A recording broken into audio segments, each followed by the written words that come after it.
Well, hello, and welcome back to this corner of the internet. Today, we are going to be talking about a few things that would be good to know for y'all that are going to TwitchCon for the first time, as I just went for the first time literally a few days ago.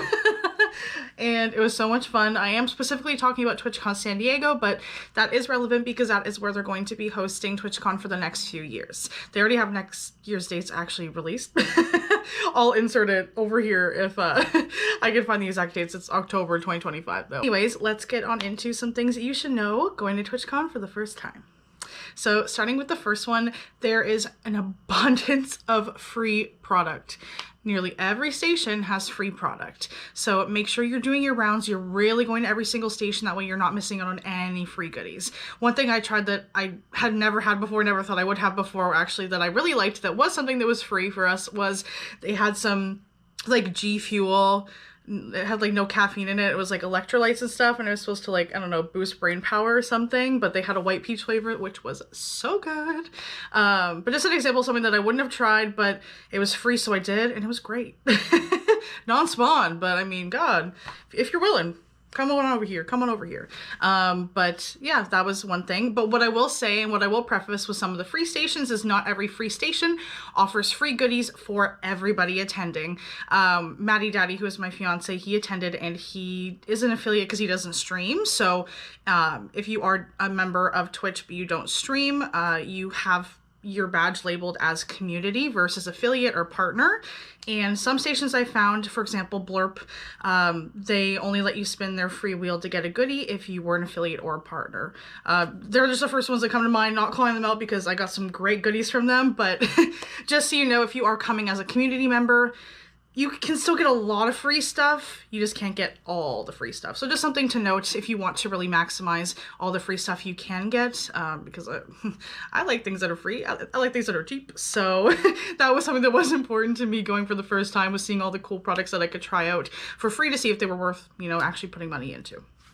And on to number 2, the Loot Cave. The Loot Cave is a way to get all of the Twitch branded TwitchCon merch basically inside of the actual event center.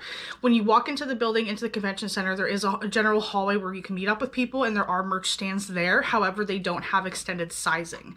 They only go up to 2XL, and if you're looking for 3XL, you have to go inside the Loot Cave, inside the actual event center to get better sizing. They also had different merch inside the Loot Cave. They had a few sweaters and shirts inside that were not in that as soon as you walk in the convention center area. So there is a bigger selection in terms of sizing. There's a bigger selection in terms of inventory. And yeah, we're gonna have to edit this a little bit.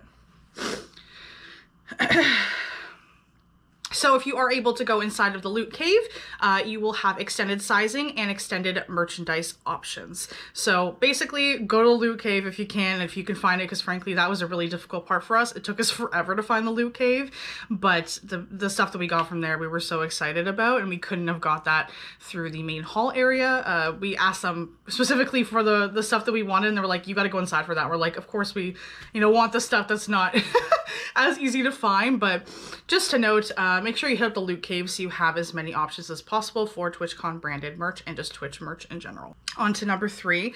This is something that probably seems like common sense. However, it was not common to me, so I'm going to share in case you're in the same boat. There is more than one floor of stuff, okay?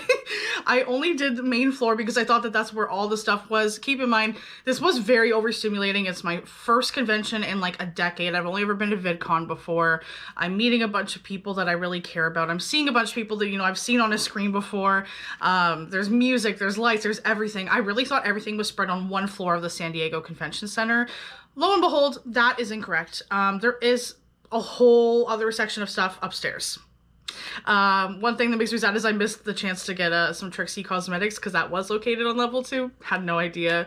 There's also a rooftop bar, just a lot more vendors. I don't know if they did any like special meetups or events up there. I think most of those were catered to the main level, but just so you know, there is more than one level, so just keep an eye out. Next year, I'm going to make sure that I go to level 2 and I don't miss out on that, but I don't want you all to miss out on that the first time you go to San Diego, so don't make the same mistakes I did, okay? Number 4, creators have events that you can sign up for, meetups you can sign up for through the Twitchcon app, which, by the way, great app, love it.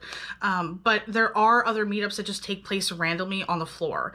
I saw Baby No Money. He was like literally just like chilling on the floor, and there was a giant line to meet him just out of nowhere. Valkyrie was also on the floor, and I think Julian was at some point, but I missed that, and I'm really devastated about that, but it's fine. I'm gonna try to be okay. But all to say, there are creators that will do meetups on the main floor outside of ones that you sign up for on the event page on the TwitchCon app. So just keep an eye out, because there are ways to still meet your favorite creators if you know, end up trying to sign up for something and it's already full by the time you try to sign up. You have options to meet people, so just keep an eye out, basically. I guess maybe try to keep an eye out, because again, it is incredibly overstimulating, so easier said than done. Number 5. So this one I learned through my lovely friend Slowpoke Fleeto, so shout out to him. But he went to the block party. I didn't, because I went to a concert instead. But at the block party, what they do is they give you a special wristband, and it basically has a number 1, number 2, and number 3.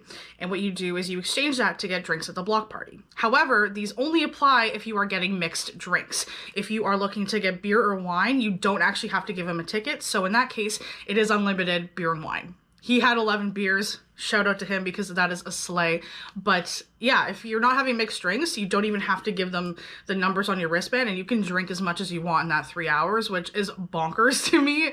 Maybe they'll change the system for next year, but maybe they won't. And if they don't, then you know how to finesse the system, okay? Because that block party ain't cheap, so you might as well get your money's worth. But that's something that I found out, and I was like, oh my god, no way. So I had to share that with y'all in case that is something that y'all are interested in. Lastly, number 6, you can go in and out throughout whatever days you have purchased, you can go in and out as many times within the hours that they're open. So I thought that was pretty cool, because we left at some point to go get food, and we could go right back if we wanted to.